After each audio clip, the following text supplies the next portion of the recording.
근데 이거는 조작의 주체가 국민의당이기 때문에 국민의당 조작 사건이요.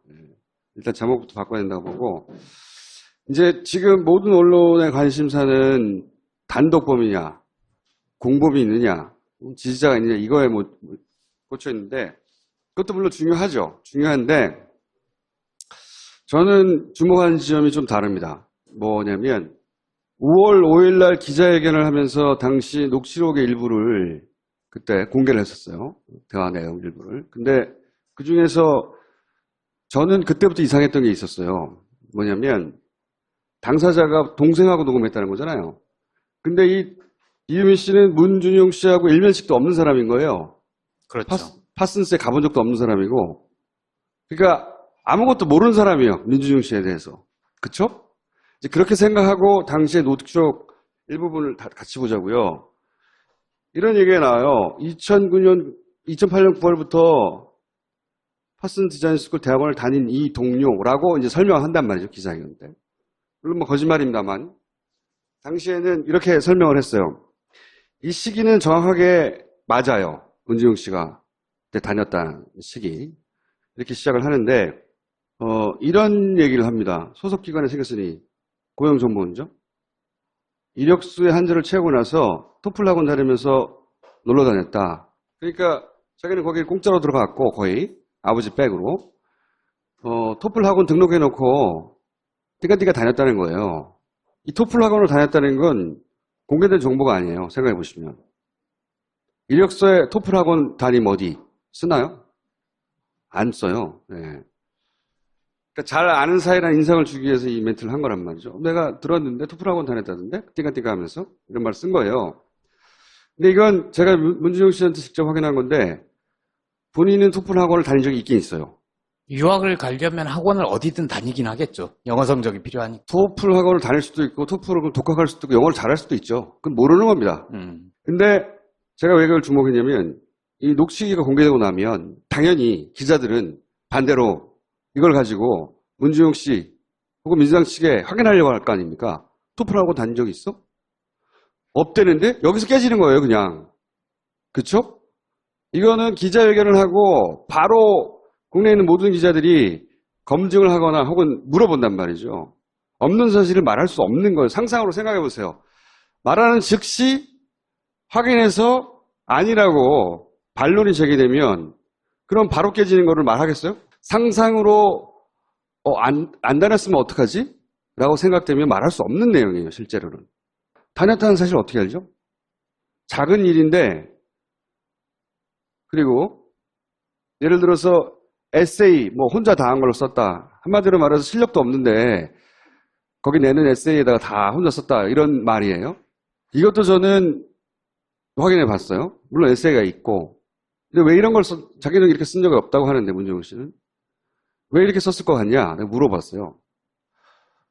그거는 이 미술 분야에서 보통 포트폴리오를 내고 그리고 그게 굉장히 중요하기 때문에 과장하는 경우가 종종 있는 게 요 분야에서의 특징이래요. 그러니까 그 추정은 이 분야에 대해서 잘 아는 사람인 것 같다. 다 이렇게 하진 않는다는 거예요. 당연히. 근데 왕왕 이런 게 문제가 되는 수가 있다. 그리고 제가 이제 특히 다른 것도 있지만 자잘한 거 특히 주목했던 부분이 이건데 수임현 수석인가 딸도 거의 동갑인데 그런 식으로 은행 꿀보직에 들어갔다고 지나가듯이 말을 해요. 여기서 이제 청와대 시절의 시민사회 수석 이 당시에 그러니까 문재인 대통령이 노무현 정부 시절에 청와대 근무할 때 같이 근무했던 시민사회 수석이 누구냐? 그러면서도 또래의 딸이 있고 그 딸이 은행에 간 사람이 누구냐? 이거 알 수 없는 정보잖아요. 그래서 내가 인터넷 검색해봤어요. 이강철 전 수석을 의미하는 것 같아요. 이강철 전 수석은 인터뷰를 한 번 한 적이 있어요. 언론에. 2009년인가? 2009년일 겁니다. 2009년에 본인이 이제 35년간 민청학년 사건으로 엮인 적이 있어요. 근데 그 무죄 판결을 그때 받았거든요. 그게 2009년인가 그래요. 그러면서 기자들이 전화를 합니다. 무죄를 받았으니까 35년 만에. 무죄 받은 것에 대해서 소감을 물으니까 막 기쁘다 이런 얘기 하면서 딸도 결혼하는데 은행 다니던 딸이 결혼한다는 한 문장을 말하는 게 있어요. 이강철 전 수석은 문재인 대통령과 형님 동생 하는 정도의 사이. 그러니까 직장 동료인데 아마도 과거에 이 민초항영 사건의 이런 민주화운동 인연으로 해서 아는 사이였던 것 같아요. 나도 몰라 자세히는. 그래서 물어봤어. 문재용 씨한테. 여기서 시민사회 수석이 누구를 지명하지 않느냐? 모른다. 그럼 이강철 시민사회 수석을 아느냐? 모른다. 이강철 시민사회 수석에게 딸이 있다는 걸 아느냐? 모른다. 딸이 은행을 다니는 걸 아느냐? 모른다. 딸이 거의 또래인 걸 아느냐? 당연히 모른다. 본 적도 없고 모른다는 겁니다. 전혀. 그러니까 이런 스토리를 구성하려면 문재인 대통령과 이강철 수석이 사적인 관계가 있다는 걸 알아야 되죠. 일반인들은 몰라요. 파슨세에 다니는 모 씨가 있는데 그 모 씨의 이메일 주소를 줬기 때문에 국민의당에서는 그 이메일이 온 만큼, 이메일 주소를 알려준 만큼 실존 인물로 생각했다 이렇게 말하거든요. 그 A 모 씨가 파슨스에 다닌 것 같긴 해요. 페이스북이나 이런 거 보면. 그런데 적어도 문준용 씨하고 같이 다니는 사람은 아니에요. 또 확인해 보니까. 문준용 씨하고는 자기하고 같이 그 대학원에 들어간 사람 한국 사람 6명인데 그중에 김 씨는 없다. 김모 씨거든요. 나중에 그러니까, 문준용 씨 친구가 얘기를 했었죠. 그렇죠. 6명이라고 얘기했고 이 사람은 아닌 것 같다. 당사자는 나밖에 없는데 나는 얘기한 적 없다. 이렇게 그렇죠. 얘기를 했죠. 조건에 맞는 사람. 그때 김 씨라는 말이 안 나왔어요. 근데 김 씨라고 이제 얘기가 나왔거든요. 김 씨는 없다 그때. 그러니까 존재하지 않는. 그러니까 파슨스에 다녔는지는 모르겠으나 어떤 특정 시점에 문준용 씨와 겹치는 부분이 없는 거예요. 이게 이유미 씨가 자 그러면은 문준용 씨를 엿먹이기 위해서 내가 상상으로 뭔가 대화록을 만들어내야지 한다고 만들어진 내용들이 아닙니다. 이게. 그러니까 이유미 씨 혼자서 알 수 없는 혼자서 알 정보들로 수 없다는 거죠.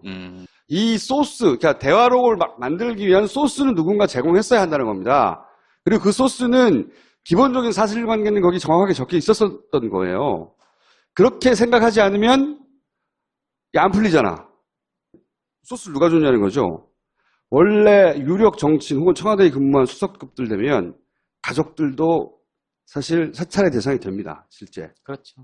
저는 이렇게 오랜 시월 지속적으로 특정 정치인이나 청와대 수석급들의 가족들 정보까지 취합하고 있으려면 이거 국정원 정도 돼야 된다는 거죠. 지난주부터 계속 국정원을 밀어요. 그렇지 않은 기관 혹은 개인이 이런 정보를 취합해가지고 그 소스로 제공할 수 있나. 뭔가 소재들이 알차게 제공됐다. 노무현 정부 시절의 수석들이 그런 식으로 인사청탁하여 들어갔다. 문정 혼자가 아니다. 라고 이야기를 만들면 신빙성이 더 올라갈 테니까 국정원이라고 한다면 국내 정치의 대선 기간에 직접적으로 개입한 거거든요. 만약에 이렇게 나온다면 이거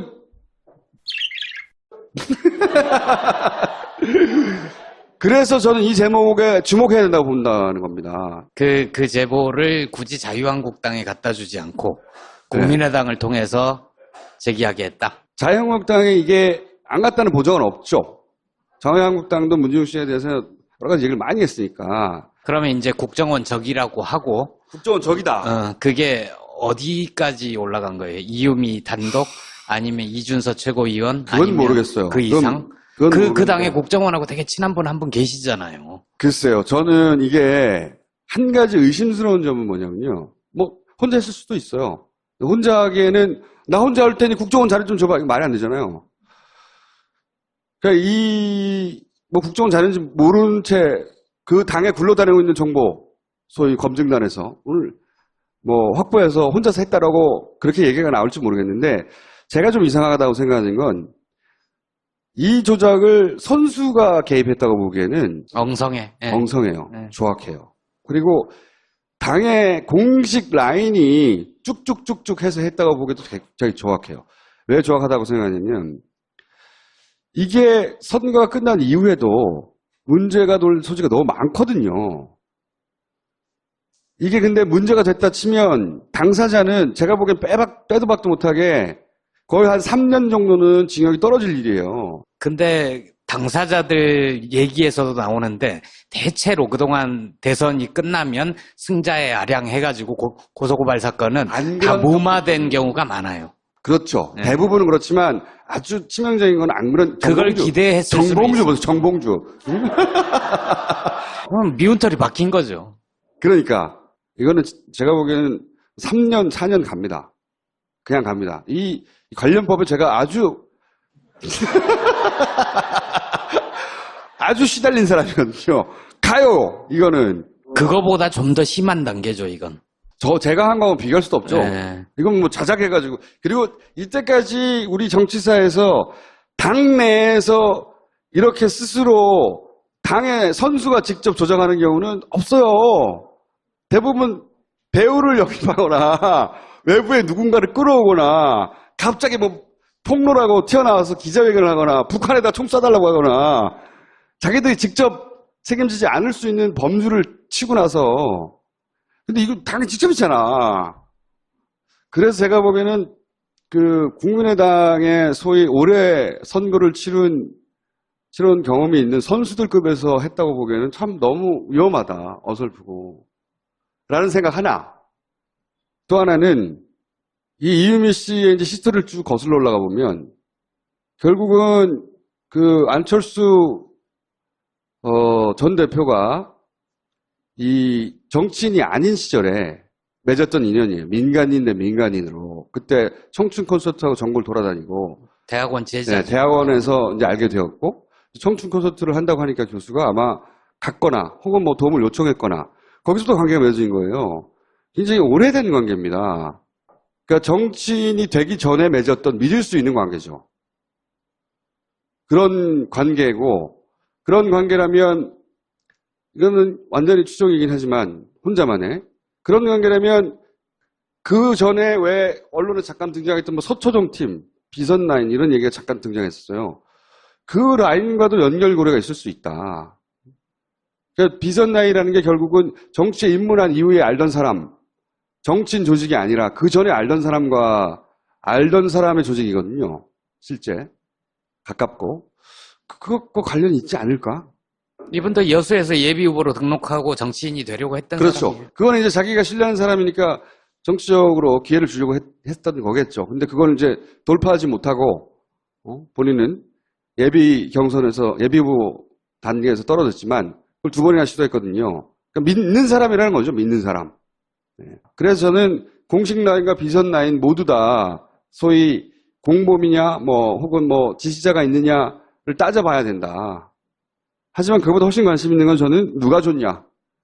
누가 줬냐를 아무도 안 따져서 전 누가 줬냐도 굉장히 중요하다고 생각합니다. 이거는 사실이라면 그 준 사람이 대선에 정치에 가장 큰 판에 아주 적극적으로 개입한 겁니다. 누가 직접 갖다 주지 않아도 사무실에 툭 떨어져 있거나 우편으로 왔는데 열어보고 우와? 이런 게 있어?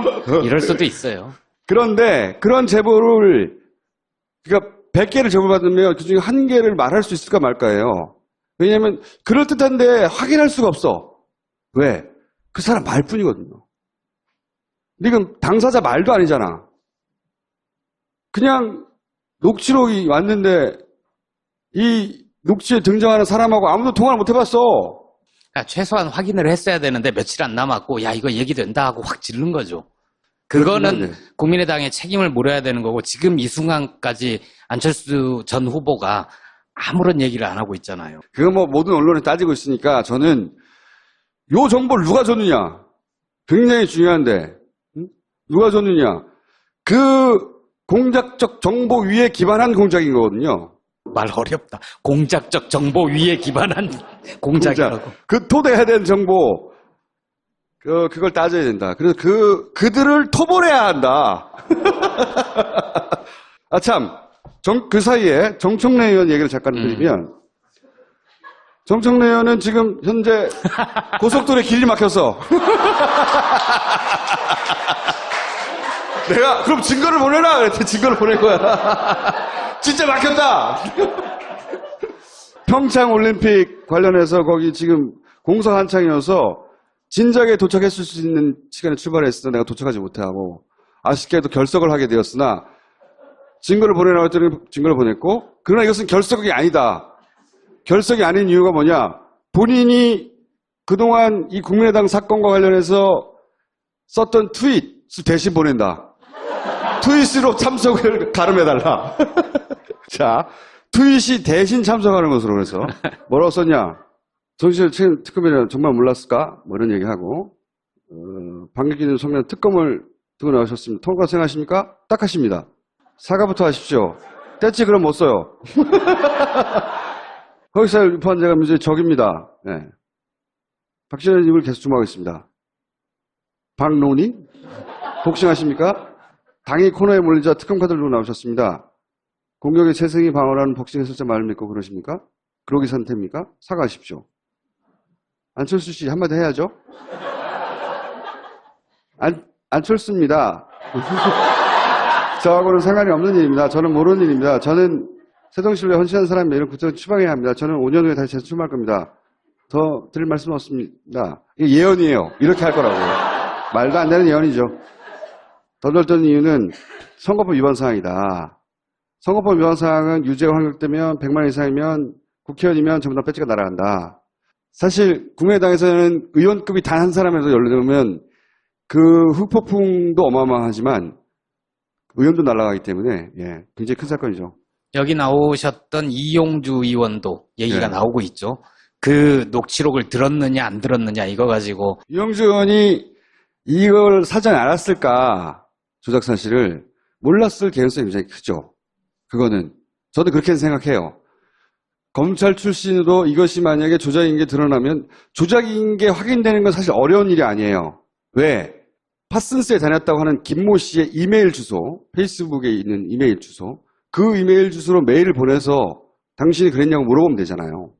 사실 국민의당이 특검을 주장하는데 말이 안 되는 게요. 정말로 특검이 하고 싶고 특검을 해야만 하는 중대한 사안이었으면 대선이 끝나고 나고 50일 동안 그 사람한테 왜 확인 안 해봤어? 진작에 확인해봤어야지. 메일 보내고 아니면 누가 보내든지. 어려운 일이 아니에요. 확인해보려면 페이스북도 있고 안 해봤다는 거 아니에요. 그래놓고 갑자기 특검이야. 말도 안 되지. 근데 이용주 의원이 최소한 과장하거나 확인되지 않은 걸 말한 건 있어요. 복수로부터 확인하였다. 이런 이야기들.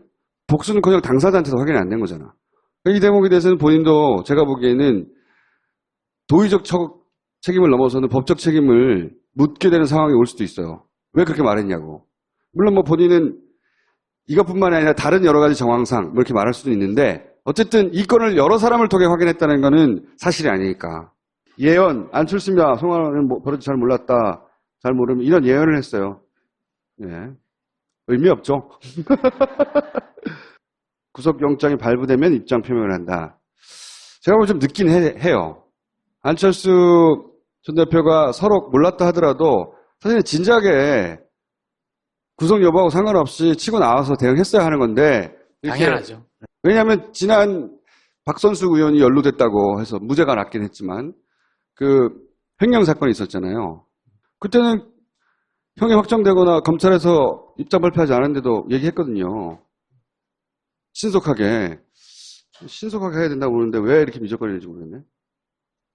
정청래 입장은 입장 표면도 법원 판단에 따라 수위적으로 하겠다는 건가? 그럴 거면 대법원 판결을 기다렸다 하는 게 좀 더 명확하지 않을까? 계산하지 좀 화끈하게 해라. 누구나 할 수 있는 이야기죠. 끝! 자, 이것으로 정청래 의원의 출연을 마치겠습니다. 박수 부탁드립니다. 존재하지 않는, 그러니까 파슨스에 다녔는지는 모르겠으나 어떤 특정 시점에 문준용 씨와 겹치는 부분이 없는 거예요. 이게 이유미 씨가 자 그러면은 문준용 씨를 엿먹이기 위해서 내가 상상으로 뭔가 대화록을 만들어내야지 한다고 만들어진 내용들이 아닙니다. 이게 그러니까 이유미 씨 혼자서 알 수 없는 혼자서 정보들로 알 수 없다는 거죠. 이 소스, 그러니까 대화록을 만들기 위한 소스는 누군가 제공했어야 한다는 겁니다. 그리고 그 소스는 기본적인 사실관계는 거기 정확하게 적혀 있었던 거예요. 그렇게 생각하지 않으면 안 풀리잖아. 소스를 누가 줬냐는 거죠. 원래 유력 정치인 혹은 청와대에 근무한 수석급들 되면 가족들도 사실 사찰의 대상이 됩니다. 실제. 그렇죠.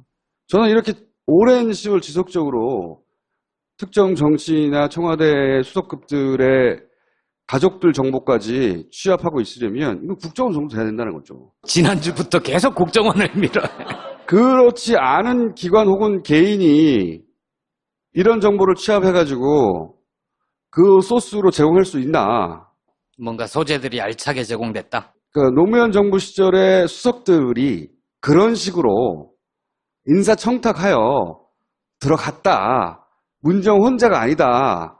라고 이야기를 만들면 신빙성이 더 올라갈 테니까 국정원이라고 한다면 국내 정치의 대선 기간에 직접적으로 개입한 거거든요. 만약에 이렇게 나온다면 이거 공개된 정보가 아니에요. 생각해 보시면. 이력서에 토플 학원 담임 어디 쓰나요? 안 써요. 네. 그러니까 잘 아는 사이라는 인상을 주기 위해서 이 멘트를 한 거란 말이죠. 내가 들었는데 토플 학원 다녔다던데? 띵까띵까 하면서 이런 말 쓴 거예요. 근데 이건 제가 문준용 씨한테 직접 확인한 건데 본인은 토플 학원을 다닌 적이 있긴 있어요. 유학을 가려면 학원을 어디든 다니긴 하겠죠. 영어 성적이 필요하니까. 토플 학원을 다닐 수도 있고 토플을 독학할 수도 있고 영어를 잘할 수도 있죠. 그건 모르는 겁니다. 근데 제가 왜 그걸 주목했냐면 이 녹취기가 공개되고 나면 당연히 기자들은 반대로 이걸 가지고 문준용 씨 혹은 민주당 측에 확인하려고 할 거 아닙니까? 토플 학원 다닌 적 있어? 없대는데 여기서 깨지는 거예요, 그냥. 그쵸? 이거는 기자회견을 하고 바로 국내에 있는 모든 기자들이 검증을 하거나 혹은 물어본단 말이죠. 없는 사실을 말할 수 없는 거예요. 상상으로 생각해 보세요. 말하는 즉시 확인해서 아니라고 반론이 제기되면 그럼 바로 깨지는 거를 말하겠어요? 상상으로 안 다녔으면 어떡하지? 라고 생각되면 말할 수 없는 내용이에요, 실제로는. 다녔다는 사실 어떻게 알죠? 작은 일인데 그리고 예를 들어서 에세이 뭐 혼자 다 한 걸로 썼다. 한마디로 말해서 실력도 없는데 거기 내는 에세이에다가 다 혼자 썼다. 이런 말이에요. 이것도 저는 확인해 봤어요. 물론 에세이가 있고. 근데 왜 이런 걸 자기는 이렇게 쓴 적이 없다고 하는데 문정우 씨는 왜 이렇게 썼을 것 같냐? 내가 물어봤어요. 대통령과 형님 동생 하는 정도의 사이. 그러니까 직장 동료인데 아마도 과거에 이 민초항영 사건의 이런 민주화운동 인연으로 해서 아는 사이였던 것 같아요. 나도 몰라 자세히는. 그래서 물어봤어. 문준용 씨한테. 여기서 시민사회 수석이 누구를 지명하지 않느냐? 모른다. 그럼 이강철 시민사회 수석을 아느냐? 모른다. 이강철 시민사회 수석에게 딸이 있다는 걸 아느냐? 모른다. 딸이 은행을 다니는 걸 아느냐? 모른다. 딸이 거의 또래인 걸 아느냐? 당연히 모른다. 본 적도 없고 모른다는 겁니다. 전혀. 그러니까 이런 스토리를 구성하려면 문재인 대통령과 이강철 수석이 사적인 관계가 있다는 걸 알아야 되죠. 일반인들은 몰라요. 파슨세에 다니는 모 씨가 있는데 그 모 씨의 이메일 주소를 줬기 때문에 국민의당에서는 그 이메일이 온 만큼 이메일 주소를 알려준 만큼 실존 인물로 생각했다 이렇게 말하거든요. 그 A모 씨가 파슨스에 다닌 것 같긴 해요. 페이스북이나 이런 거 보면. 그런데 적어도 문준용 씨하고 같이 다니는 사람은 아니에요. 또 확인해 보니까. 문준용 씨하고는 자기하고 같이 그 대학원에 들어간 사람 한국 사람 6명인데 그중에 김 씨는 없다. 김모 씨거든요. 나중에 그러니까, 문준용 씨 친구가 얘기를 했었죠. 그렇죠. 6명이라고 얘기했고 이 사람은 아닌 것 같다. 당사자는 나밖에 없는데 나는 얘기한 적 없다. 이렇게 그렇죠. 얘기를 했죠. 조건에 맞는 사람. 그때 김 씨라는 말이 안 나왔어요. 근데 김 씨라고 이제 얘기가 나왔거든요. 김 씨는 없다 그때. 근데 이거는 조작의 주체가 국민의당이기 때문에 국민의당 조작 사건이요. 일단 제목부터 바꿔야 된다고 보고 이제 지금 모든 언론의 관심사는 단독범이냐, 공범이 있느냐, 지지자가 있느냐 이거에 꽂혀 있는데 그것도 물론 중요하죠. 중요한데 저는 주목하는 지점이 좀 다릅니다. 뭐냐면 5월 5일 날 기자회견을 하면서 당시 녹취록의 일부를 그때 공개를 했었어요. 대화 내용 일부를. 근데 그 중에서 저는 그때부터 이상했던 게 있었어요. 뭐냐면 당사자가 동생하고 녹음했다는 거잖아요. 근데 이유민 씨는 문준용 씨하고 일면식도 없는 사람인 거예요. 그렇죠. 파슨스에 가본 적도 없는 사람이고 그러니까 아무것도 모르는 사람이에요. 민주중 씨에 대해서. 그쵸? 이제 그렇게 생각하고 당시의 노트북 일부분을 다 같이 보자고요. 이런 얘기가 나와요. 2008년 9월부터 파슨 디자인 스쿨 대학원을 다닌 이 동료라고 이제 설명한단 말이죠. 기자회견 때. 물론 뭐 거짓말입니다만. 당시에는 이렇게 설명을 했어요. 이 시기는 정확하게 맞아요. 은지용 씨가 그때 다녔다는 시기. 이렇게 시작을 하는데, 이런 얘기를 합니다. 소속기관에 생겼으니 고용정보원이죠. 이력서의 한줄을 채우고 나서 토플 학원 다니면서 놀러 다녔다. 그러니까 자기는 거기 공짜로 들어갔고 거의 아버지 백으로 토플 학원 등록해놓고 띠까띠까 다녔다는 거예요. 이 토플 학원을 다녔다는 건 그거는 이 미술 분야에서 보통 포트폴리오를 내고 그리고 그게 굉장히 중요하기 때문에 과장하는 경우가 종종 있는 게 요 분야에서의 특징이래요. 그러니까 그 추정은 이 분야에 대해서 잘 아는 사람인 것 같다. 다 이렇게 하진 않는다는 거예요. 당연히. 근데 왕왕 이런 게 문제가 되는 수가 있다. 그리고 제가 이제 특히 다른 것도 있지만 자잘한 거 특히 주목했던 부분이 이건데 수임현 수석인가 딸도 거의 동갑인데 그런 식으로 은행 꿀보직에 들어갔다고 지나가듯이 말을 해요. 여기서 이제 청와대 시절의 시민사회 수석 이 당시에 그러니까 문재인 대통령이 노무현 정부 시절에 청와대 근무할 때 같이 근무했던 시민사회 수석이 누구냐? 그러면서도 또래의 딸이 있고 그 딸이 은행에 간 사람이 누구냐? 이거 알 수 없는 정보잖아요. 그래서 내가 인터넷에서 검색해봤어요.